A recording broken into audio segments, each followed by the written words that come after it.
heavyweight fight in Tampa ends with the Bolts delivering a knockout blow to the Colorado Avalanche. More on last night's big win on today's Locked on Lightning.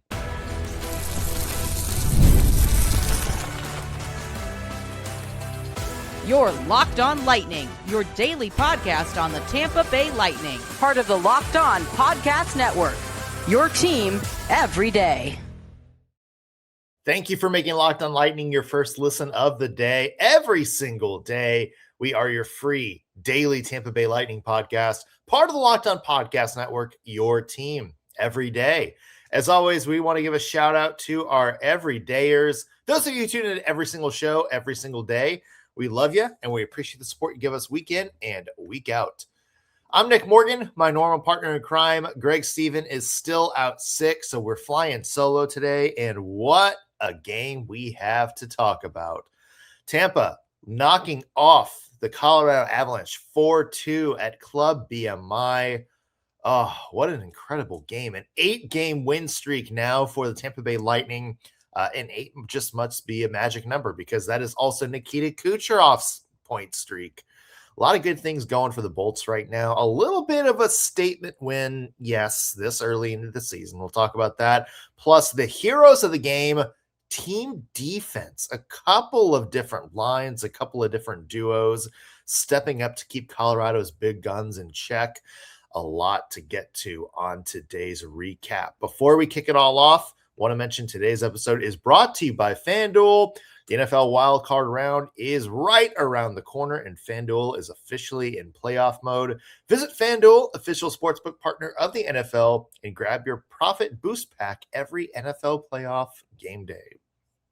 All right, what a game last night at Club BMI. The Tampa Bay Lightning delivering a knockout blow in a heavyweight fight. 4-2, the final score over the Colorado Avalanche. This is just a fun game all around. You love to see the crowd into it.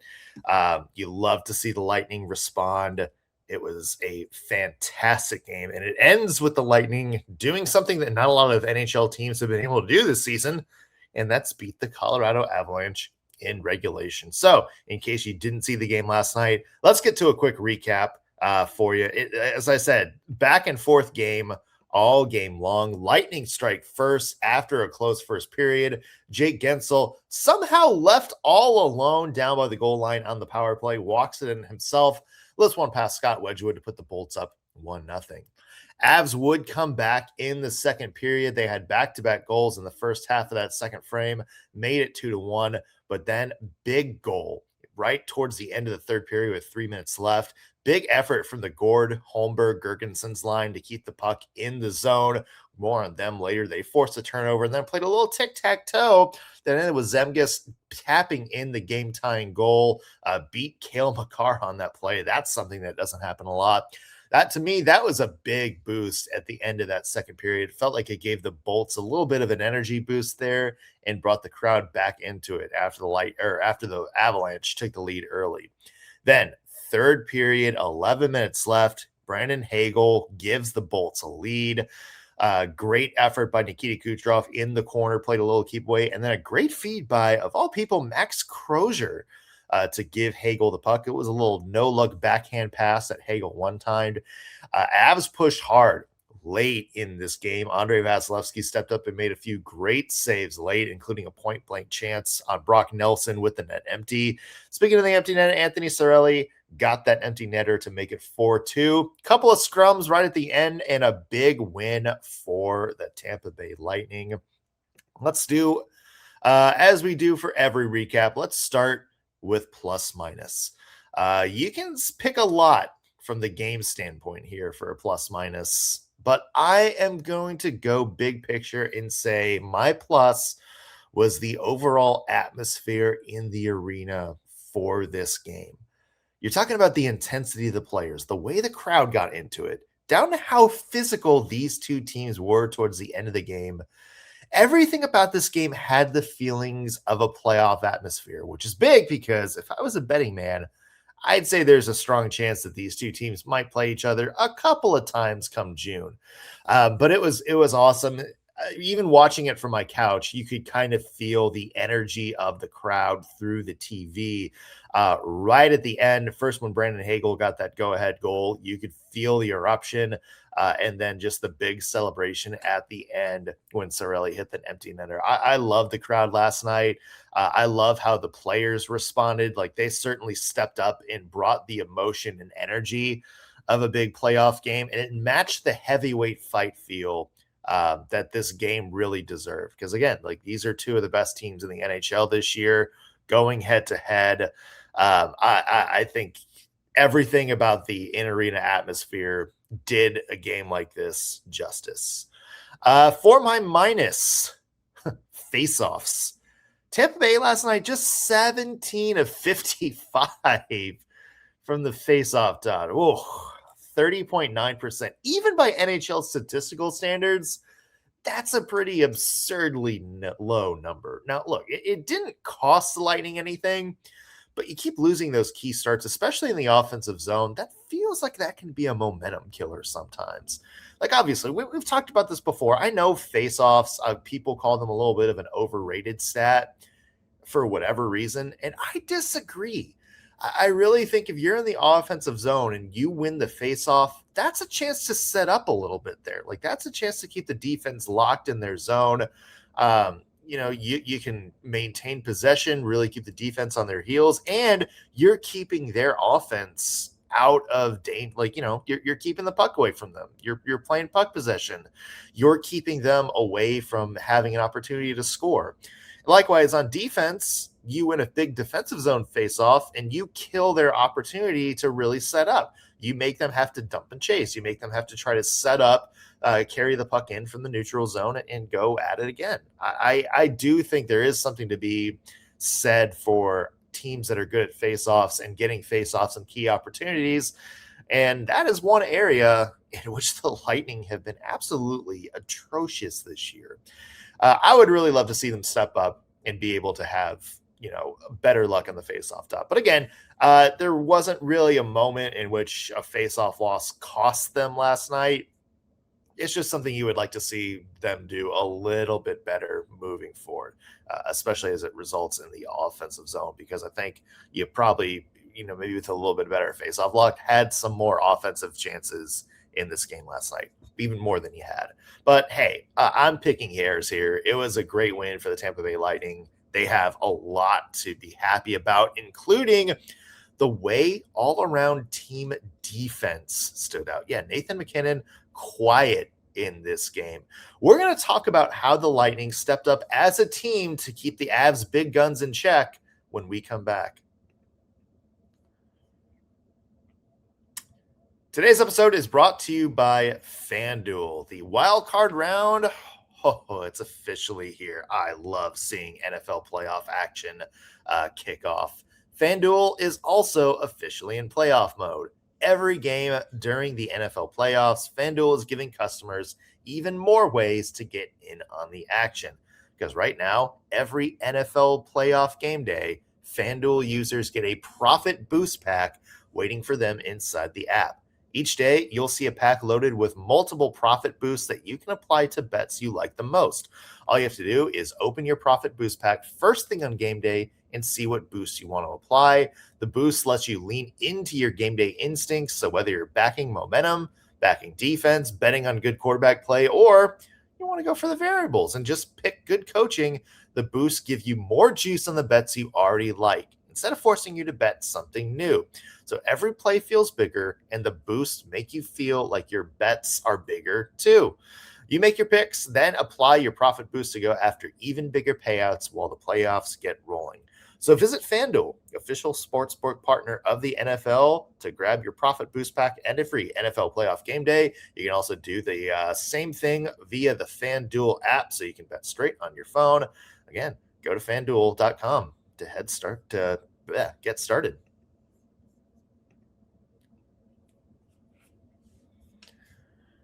Welcome back to Locked on Lightning. Nick Morgan here. Greg Stephen is out sick.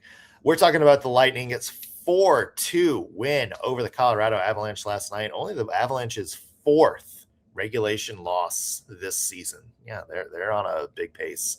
To me, the big story of this game as it relates to the Tampa Bay Lightning was the Bolts shutting down the Avs' high-powered offense. Now, they got their chances for sure, but they did a good job closing the door. Nathan MacKinnon held scoreless in this one. That doesn't happen often. He's the league's leading scorer still.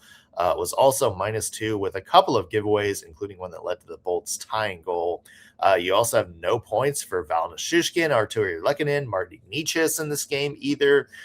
Cale Makar did have an assist, but was also beat on a couple of plays. Yeah, I mean, it was maybe a uncharacteristically, it's early in the morning, folks, uncharacteristically quiet game for the Avalanche's big guns in this one. And to me, a lot of that came down to who the Lightning had on the ice. We talked yesterday about the matchups heading into this game. I said an X factor was going to be how Jon Cooper used that last change, who he was going to put out there against who and when. And I think what we wound up seeing was a good mix of defense by committee, team defense by committee. First off, on offense, Jon Cooper trusting that third line of Yanni Gourde, Pontus Holmberg, and Zemgus Girgensons right off the bat.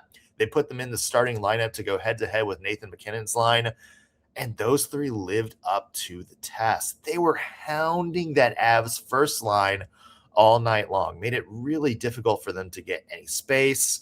Those three were blocking shots. They were getting in passing lanes. They were forcing turnovers. If you go back and watch that second Bolts goal, the game-tying one, it was scored by that line, and that play starts with them pressuring the puck. It caused a turnover, and then that led to the scoring chance, and when it was all said and done, Yanni Gourde flat-out beat Cale Makar in positioning to have an easy tap-in for the goal, to which makes it 2-2. Again, like I said, Cale Makar, one of the, I'll just say it, best defenseman in the NHL right now. He doesn't get beat like that often. Yeah, and you need, I think, a line like that third line that the Lightning have right now, like somebody that you're not afraid to go toe-to-toe with, the other team's big guns like we saw last night. You think about, the Lightning a few years ago when they won their Stanley Cups, and, you had Nick Paul, Blake Coleman, Barclay Goodrow, a bunch of guys that you could conceivably throw out there against whoever the other team's main guys were. Like if the other team plays their first line, here's your third line to go out there and play good team defense, get them off their game. And that sets up for, guys like Nikita Kucherov to have an even better matchup against somebody as the night goes on. Being able to trust your third line is huge. And Jon Cooper displayed that right away last night. He took that third line and put him right in the middle of the fray. Those three guys, Yanni Gourde, Pontus Holmberg, and Zemgus Girgensons, to me, really underrated MVPs of the night, I think, for me. You also had some good play, I thought, from the Cirelli, Hagel, Gensel line. You figured yesterday they might get some minutes against McKinnon's line. They did, and they made the most of that matchup as well. They were out there to defend with the empty net right at the end, and it was a good defensive play that led to that empty net scoring chance. So, I mean, obviously when you have a player like Anthony Cirelli, who is one of the best, I think, two-way centers in the NHL, I think that's huge. I think we saw him step up and do very well in this game. Yeah, there's a lot to like about the way that Jon Cooper ruled out some of these lines and exploited some of these matchups. As far as the blue line goes, obviously, Darren Radish, JJ Moser, you can't talk about this game without talking about them. They're looking more and more like a bona fide number one shutdown pair with each and every game. They both had a great game here. But to me, the big stars of the blue line, it was the combo of Erik, Cernak, and Charles-Edouard Destow. You saw them make a lot of really good old school defensive plays. Destow in particular last night. 5 block shots, including a couple of big blocks on the power play. He was out there throwing hits as well. Just under 22 minutes of ice time for him in this one, which is a little bit higher than his season average. You can see Jon Cooper trusting Destow more and more as the season progresses. And, kind of like that third line, not afraid to throw Destow out there in big moments as well. And look, I'll say this for Dasto and Cernak. I know that the NHL is kind of trending towards being a puck possession game. There's kind of like the snarky analytical, phrase that it's like the best defense is holding on to the puck and making sure the other team doesn't have the puck. And that's how you should play defense, blah, blah, blah, blah, blah. I do think there's something to be said for the old school stay-at-home defensive style. I do think things like block shots, hits, having the physical presence to knock guys out of dangerous areas around the net, I still think there's very much a place for that in the NHL. And we saw it last night, the way those two guys stepped up. I think that sometimes people underrate the value that having some physical stay-at-home D-man can have in a game. And those two definitely stepped up, and those two definitely made it difficult for the Colorado Avalanche to find any sort of agency around the net. And then finally, you can't talk about the defensive shutdown last night without talking about Andrei Vasilevskiy. Another really solid performance from him across the board, I thought. There are a couple of Avs chances late in the game that I think Vasi had to be, quote-unquote, vintage Vasi for. And look, the one thing you can always say about Vasi, I know he's battled injuries, but the thing about him is that he's always seems to save his best performances for big games. And I thought last night was a great example of that. If the Lightning have this version of Vasi and Vasi is healthy, I think the Lightning can go toe-to-toe with almost anybody in the NHL. And last night, I think, was a good excuse for that because I think, certainly I think the Avs had a couple of chances late that if they would have tied the game and made it 3-3 at that point, you would have gone like, okay, that's a pretty good goal. Defense just got beat on that one. And Vasi closed the door.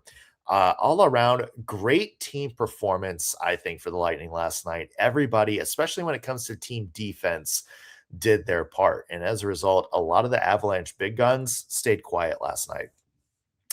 A couple of more big kudoses from last night's game, including two people that we seem to talk about every show at this point, Nikita Kucherov, Brandon Hagel, more in their performances last night, and what we should learn from this win over the Colorado Avalanche in a big game. More coming up on Locked on Lightning.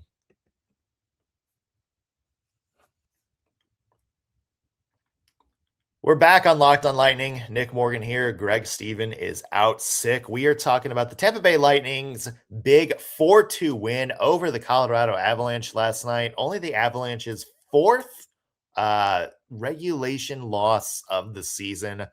They have not lost a lot, folks. That bet where they have under 10 losses or regulation losses that Greg always seems to want to make. It's not looking far-fetched at this point. I will say it's looking less and less far-fetched by the day, even though they have back-to-back regulation losses. But Colorado is a great team. You saw it last night. Let's move on to some other kudoses and storylines from last night's game. And I know this seems to be a spot in the rundown every show we have done for like the past month and a half of the season. But you have to give more sip taps to Nikita Kucherov. 2 assists last night, including a sneaky little game of keep away in the corner in the third period that led to the game-winning goal. That was a fun play, just seeing him kind of skate back and forth. It kind of reminds me a little bit of the famous Vinny Lecavalier play that set up Ruslan Fedotenko's Stanley Cup winning goal back in 2004. Yeah, I still have that highlight on repeat every now and then. I'm sure a lot of you do as well. But when you talk about Nikita Kucherov, now on an 8-game point streak, dating back to the start of December 23rd, 29 points in 15 games played. That is an absurd stat. Up to 61 points this year, now 4th in the NHL. I say this all the time, but when he's cooking, I think Nikita Kucherov is one of the 5 best players in the entire NHL. And I think having a player like him instantly makes the Bolts a cup contender. And I hope he keeps that up. I think when Nikita Kucherov is on his game, I think the Lightning have a variable X factor that's hard to beat, that can help them win any game. Whether they're just getting absolutely pummeled. Nikita Kucherov is somebody that's kind of the eraser and can go out there and score, goal after goal and set up goal after goal. Hey, if it's a close game like we saw last night, Nikita Kucherov is the type of player that can go out there and make the late play, like be the X factor. Or when the Lightning are up 4-1 in any given game, Nikita Kucherov's not going to take his foot on the gas. He's going to keep going. It's tough to get the puck off of his stick, and he's somebody that can kind of just smother the hopes of another team. I love the way Kuch has played. I know we were a little critical of him at the start of the season, but he's woken up, and I think the entire rest of the NHL is starting to take notice. Also, 2 more points for Brandon Hagel in last night's game. Since he's come back from injury, 7 points in his last 4 games. And it felt like last night you saw the full Brandon Hagel experience. Big plays on the penalty kill, timely goal on offense, combination of both offense and defense in the last 2 minutes, helped make a good defensive play, and that led to him getting the assist on the empty net goal last night. Obviously, for Brandon Hagel, he's a legit game changer to me, and he's the type of player that Stanley Cup winners always seem to have on their roster. Us Lightning fans should know that from experience, because we've had a lot of Hagel-esque players, but even you go back in time, like players like Alex Killorn and Barclay Goodrow and Blake Coleman. I don't think we ever had somebody that kind of played their style that could also score at the rate that Brandon Hagel scores at. So the big key for him is just staying healthy. And I know that's been a challenge this year. I know he's battled a myriad of head concussion issues, but keeping him healthy, that is going to be another big X factor for the Bolts as the season goes on. One more point I want to make before we wrap up coverage of this game, and that's just of this being, quote unquote, a statement win for the Tampa Bay Lightning. I don't think there's any doubt last night that the Lightning proved that they're a team capable of beating the best teams in the league. And I know, like, that kind of sounds weird because you're going to be like, Nick, they're in first place. What are you talking about? They won 2 Stanley Cups a few years ago with most of this team. Of course, they can beat the best teams in the league. But I will say that a legitimate question around pundits or from pundits around the league this season, especially the slow start, was whether the Lightning were kind of on a downslide. There's a lot of people before the season start that said the Lightning's cup window was closed. Teams like Florida had a stranglehold in the division. Carolina's a team to beat. Even New Jersey and Montreal were a team on the rise that people were looking at. That was the big question mark, was a lot of people looked at this Lightning team and Lightning roster and thought, this is it. They've already had their prime year. It's time for the rest of the division to come up and kind of be, or the rest of the Eastern Conference to come up and kind of be the bona fide contender now. And I think the Lightning have proved very much that cup window is still open. And I'm not going to be hyperbolic and say one win in January is going to be the highlight of the season. Like, it's not a game in which we're going to, throw our hands up and, if this was football, the fans would rush the field. It's not that type of win. But I will say last night's performance, if nothing else, I think still proves that the Lightning are very much still a cup contender. And they have all the boxes checked on that Stanley Cup contender checklist. And look, Colorado is a good team. It's one loss for them. But I think at the end of the day, this is a game in which you look at the Tampa Bay Lightning and say, I think they prove that they're not a team to trifle with. I think they're as good, maybe even better than their record indicates. And this is a team that's going to give teams later in the season a lot of trouble, because when they're on, they're absolutely cooking. Lightning have a little bit of a break now in the weirdest scheduling ever. They're off till Saturday when they play at the Philadelphia Flyers, and then they travel to Philadelphia again. Back-to-back games in Philadelphia against the Flyers 2 days apart. I don't know why the NHL did that, but hey, whatever, less travel. So the Lightning do get a little bit of break, rest up, and hopefully get some guys back healthy. We heard Ryan McDonagh may be sort of being close to returning. We're also still waiting to see if Victor Hedman starts skating. Let's hope the Lightning get healthy. I would say that's maybe the big to-do list moving forward. Yeah, what a great win and what a great way to sign off. Hey, however you're listening to the show, whether you're watching on YouTube or listening in on your favorite podcasting platform, make sure you hit that subscribe button. Not only helps us out with numbers, but it also lets you guys know when we have new content out for us. You can also keep tabs on our social media, Locked on Lightning on Instagram, TikTok, pretty much wherever you scroll. We'd love to chat with you throughout the week. That's going to do it for us on today's Locked on Lightning. Thank you for making us your first listen of the day. Back with a new episode tomorrow. We'll see you then.